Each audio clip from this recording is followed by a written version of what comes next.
हाँ, तो हम पढ़ रहे थे निर्गमन 9 अध्याय। और आज हम 10वां भी पढ़ेंगे, है ना। 102 पद कहता है परमेश्वर का उद्देश्य। परमेश्वर मूसा से कहते हैं कि उन्होंने फिरौन और उसके अधिकारियों को हठी बना दिया ताकि वे उनके चमत्कारों को देख सके और इज़राइली पीढ़ियों को यह सिखाया जा सके कि यहोवा ही परमेश्वर है। मैं फिर से पढ़ रहा हूँ इस वचन को। परमेश्वर मूसा से कहते हैं कि उन्होंने फिरौन और उसके अधिकारियों को हठी बना दिया है ताकि वे उनके चमत्कारों को देख सके और इज़राइली पीढ़ियों को यह सिखाया जा सके कि यहोवा ही परमेश्वर है। परमेश्वर अपने कार्यों के माध्यम से अपनी महिमा प्रकट करते हैं और चाहते हैं कि उनकी संतानें उनकी महानता को जाने और याद रखें। 3 से 6 पद क्या कहता है? टिड्डियों की चेतावनी। मूसा और हारून फिरौन को चेतावनी देते हैं कि यदि वह इज़राइलियों को नहीं छोड़ेगा तो टिड्डियां मिस्र की भूमि को नष्ट कर देंगी। परमेश्वर की चेतावनी गंभीर होती है। उन्हें अनदेखा करना विनाशकारी परिणाम ला सकता है, जो कि फिरौन करता है ना। हम भी करते हैं कई बार। 7 से लेके 11 पद कहता है फिरौन की आधी सहमति, यानी कि फिरौन के अधिकारी उसे इज़राइलियों को जाने देने की सलाह देते हैं। फिरौन केवल पुरुषों को जाने की अनुमति देता है, लेकिन मूसा पूरे समुदाय की जानों की मांग करता है। आज्ञाकारिता में समझौता नहीं होता, है ना। जब हम किसी की आज्ञा मानते हैं तो उसमें कोई समझौता नहीं होता।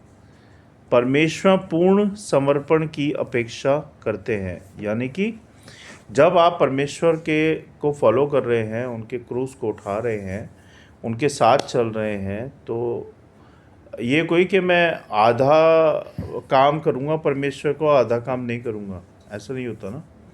या तो इधर या उधर, दो कश्ती में पाँव हम नहीं रख सकते।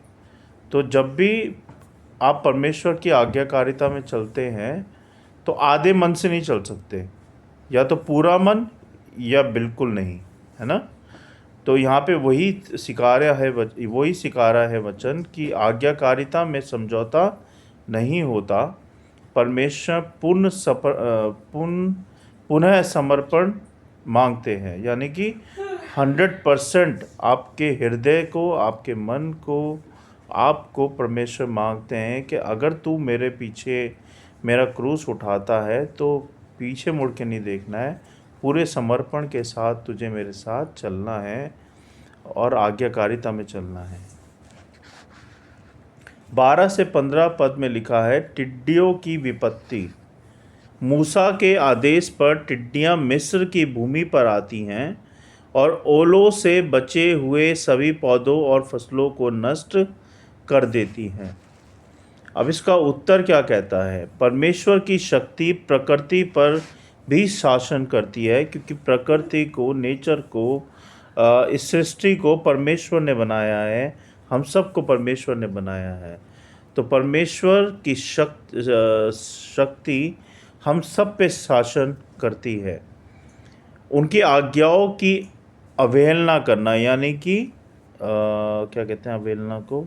मना करना, या फिर नहीं मानना, या फिर आज्ञाकारिता में नहीं चलना, तो उसको कहते हैं अवहेलना, है ना।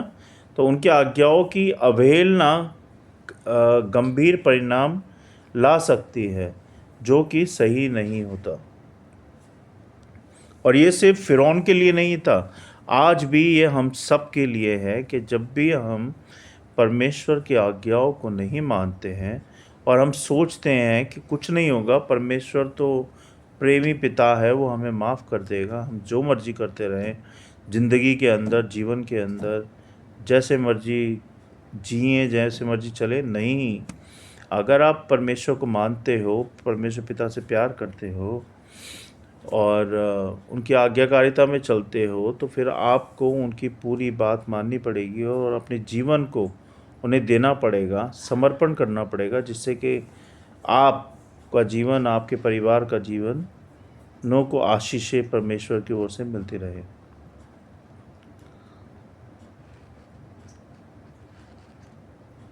फिरौन का पश्चाताप और हठ, है ना, 16 से 20 पद में इसके बारे में है। फिरौन मूसा से प्रार्थना करता है कि टिड्डियाँ हटा ली जाएं। मूसा से प्रार्थना करता है कि टिड्डियाँ हटा ली जाएं। मूसा प्रार्थना करते हैं और टिड्डियाँ हट जाती हैं, लेकिन फिरौन फिर से हटी हो जाता है। सच्चा पश्चाताप केवल विपत्ति के समय नहीं बल्कि हृदय परिवर्तन से होता है। कैसे होता है सच्चा पश्चाताप?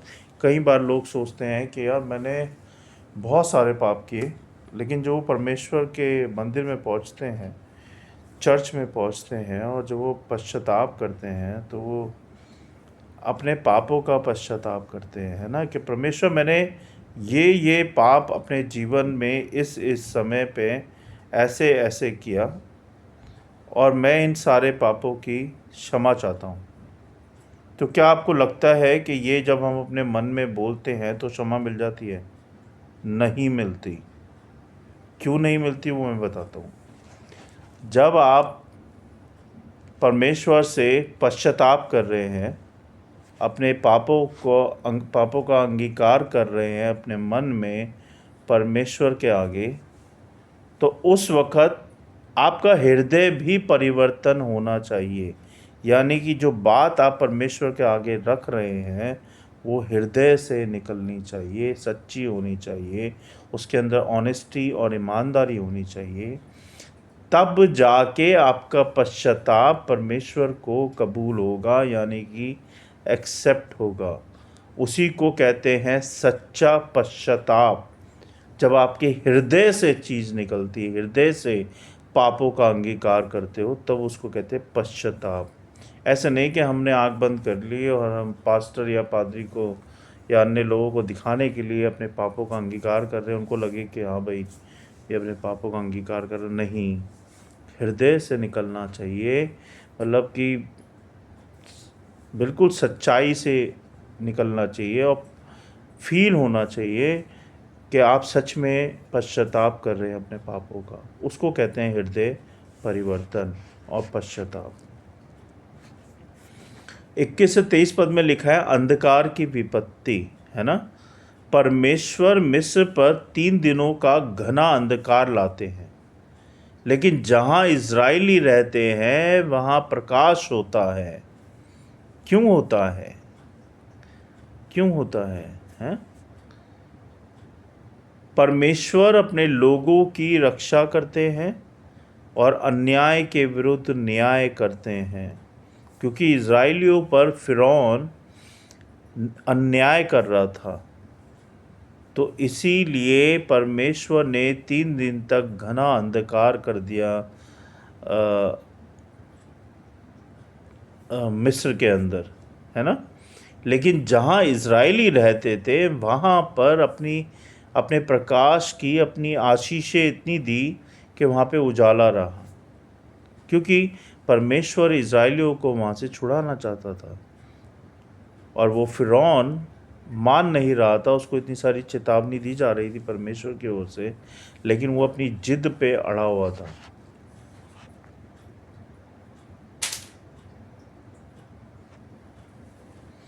चौबीस से 29 पद में लिखा है अंतिम मुठभेड़, है ना। फिरौन मूसा को केवल लोगों को जाने देने की अनुमति देता है, लेकिन पशुओं को रोकने की कोशिश करता है। मूसा पूर्ण स्वतंत्रता की मांग करता है। फिरौन क्रोधित होकर मूसा को धमकी देता है कि यदि वह फिर से आएगा तो मारा जाएगा। परमेश्वर के साथ कोई समझौता नहीं होता, वह पुनः आज्ञाकारिता की अपेक्षा करता है ना। समझे आप इसका मतलब क्या हुआ? कि परमेश्वर के साथ कोई समझौता नहीं होता, वह पुनः आज्ञाकारिता की अपेक्षा करता है।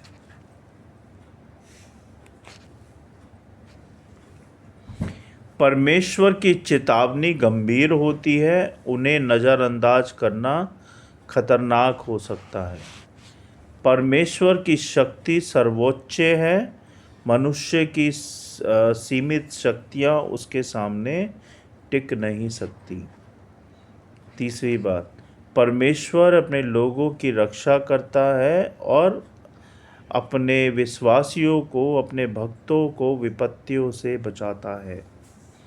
चौथी बात, हठी हृदय परिवर्तन नहीं लाता, जिद्दी हृदय परिवर्तन नहीं लाता।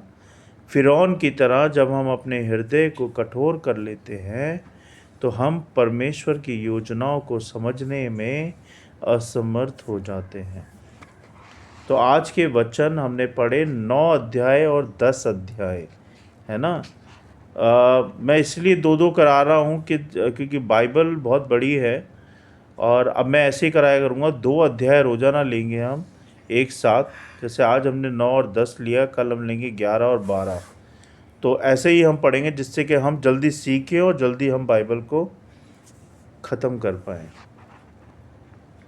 तो उम्मीद करता हूँ कि आप लोगों ने आज के वचन से सीखा होगा और आगे चल के आप अपने लोगों को सिखाएंगे और अपने जीवन में लागू भी करेंगे, हाँ। और जैसे कि मैं कहता हूँ कि आपके कोई भी क्वेश्चन है, कोई भी विचार है, कोई भी बात है कि जो आप मुझसे पूछना चाहते हैं या फिर मुझे करेक्ट करना चाहते हैं या मुझे कोई सजेशन देना चाहते हैं, तो आप मुझे टेक्स्ट कर सकते हैं यूट्यूब पे, इंस्टा पे। मैं कई बार हैंडलर अपने बता चुका हूँ और मैं डिस्क्रिप्शन में भी डाल देता हूँ कि मेरे कौन कौन से पेज और आप कैसे फॉलो कर सकते हैं। और मैं ये भी उम्मीद कर रहा हूँ कि आप लोग ये वीडियो को पूरा देखते हैं और दूसरों के साथ शेयर करते हैं, जो लोग इन वचनों के बारे में नहीं जानते या परमेश्वर पिता के बारे में नहीं जानते। क्योंकि जितना आप इस वीडियो को शेयर करेंगे उतना ही परमेश्वर की ओर से आपको ब्लेसिंग्स और आशीषें मिलेंगी। क्योंकि हम जो वचन बोल रहे हैं, सिखा रहे हैं, वो सिर्फ आपके लिए नहीं है, पूरे संसार के लिए है, पूरी दुनिया के लिए है। तो मैं चाहता हूँ कि आप इस वीडियो को ज़्यादा से ज़्यादा लोगों तक शेयर करें, जिससे कि जो वचन सुन के आप सीख रहे हैं दूसरे लोग भी सीख पाएँ। ठीक है। वचन को पढ़े जाने और सुने जाने पर आशीष दे। आइए हम सब मिलकर प्रार्थना करेंगे। धन्यवाद पिता परमेश्वर, राजाओं के राजा प्रभु यीशु, हम धन्यवाद देते हैं इस समय के लिए, और धन्यवाद देते हैं प्रभु कि आपने अपने वचन को हमें सिखाया 9 और 10 अध्याय को। इसके लिए बहुत बहुत धन्यवाद प्रभु जी। होने दे प्रभु कि हम भी फिरौन की तरह जिद्दी ना बने, हठी ना बने। हम अपने हृदय को परिवर्तन कर पाएँ, पश्चाताप कर पाएँ जो हमने आज तक गलत बातें की हैं प्रभु जी। होने दे प्रभु कि हम तेरी प्रतिज्ञाओं को, तेरी आज्ञाओं को मान सके प्रभु जी, और उस पर चल सके प्रभु जी। ऐसा होने दे प्रभु ईश्वर। हमारी सहायता कर कि हम जो सीख रहे हैं दूसरों को सिखा पाएँ प्रभु जी। हमारी सहायता कर प्रभु कि हम तेरे वचन को ढंग से सीखें, याद रख पाएँ, अपने जीवन में लागू करें और दूसरों को भी बता पाएँ। और होने दे प्रभु कि जो लोग मुझे सुन रहे हैं, देख रहे हैं इस समय, उन सबको ब्लेसिंग्स दें, उन सब के हृदयों को परिवर्तन करें, उन सब से अपनी महिमा लें, सबको सिखाएं अपने वचन को, सबको बताएं प्रभु जी। और होने दे प्रभु कि आपका वचन करोड़ों गुना फैले, पूरी दुनिया में फैले प्रभु जी, इस वीडियो के द्वारा। इस वीडियो को ब्लेसिंग्स दे प्रभु, इस वीडियो की सभा को ब्लेसिंग्स दें, और जो लोग सुन रहे देख रहे हैं उनको भी ब्लेस करें प्रभु जी। सबकी रक्षा करें, सबको बचाएं। हम इतनी प्रार्थना करते हैं प्रभु पहलगाम के लिए, जिन लोगों को, जिनके घर में डेथ हुई है, उन सब के घरों में शांति दें, परिवारों में शांति दें, और जो लोग घायल हैं, रिकवरी पे कर रहे हैं प्रभु, उन सबको रिकवरी करने में सहायता मदद करें प्रभु। और जिन लोगों ने ये किया है प्रभु, उन लोगों को आप अपनी ओर से सजा दें परमेश्वर। आप सहायता करें प्रभु इस देश के प्रधानमंत्री की, कि वो भी सही डिसीजन ले पाए परमेश्वर। धन्यवाद प्रभु एक बार फिर से मेरे परिवार के लिए, मेरे बच्चों के लिए, हम सब के लिए, कि आपने हमें संभाला है, हर वक्त हमारा ख्याल रखा है, हमें हर तरह से ध्यान रखा है प्रभु। कभी भूखा नहीं सुलाया, कभी बिना कपड़ों के आपने नहीं रखा। ये घर दिया हमें रहने के लिए प्रभु, कामकाज दिया, माही को कॉलेज दिया प्रभु, इंटर्नशिप दी, दोनों बच्चे पढ़ रहे हैं प्रभु जी। सारे परिवार के लिए, बच्चों के लिए, हर चीज़ के लिए धन्यवाद परमेश्वर। ये आपका प्रेम है, करुणा है, कृपा है कि हम सब साथ हैं, जिंदा हैं।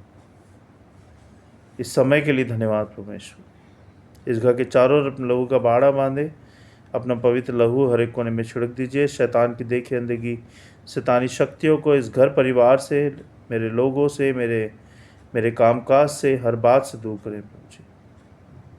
आप सहायता मदद करें और इस घर के लिए अपनी सहायता सदा बनाए रखें परमेश्वर। धन्यवाद एक बार फिर से आपके वचनों के लिए, सारी आशीषों के लिए, सारी बातों के लिए। विश्वास के साथ हम सारी बिंदी प्रार्थना आपके चरणों में रखते हैं। सुने ग्रहण करें प्रभु यीशु नासरी के नाम से, आमीन। तो सबको जय मसीह की, praise the Lord, thank you so much. हम कल फिर मिलेंगे। आज पढ़ा हमने 9 और 10, कल पढ़ेंगे 11 और 12। तो रेडियो के आइएगा, अपनी नोटबुक लाइएगा, जिससे कि आप लोग सब नोट कर पाएँ। Thank you, good night.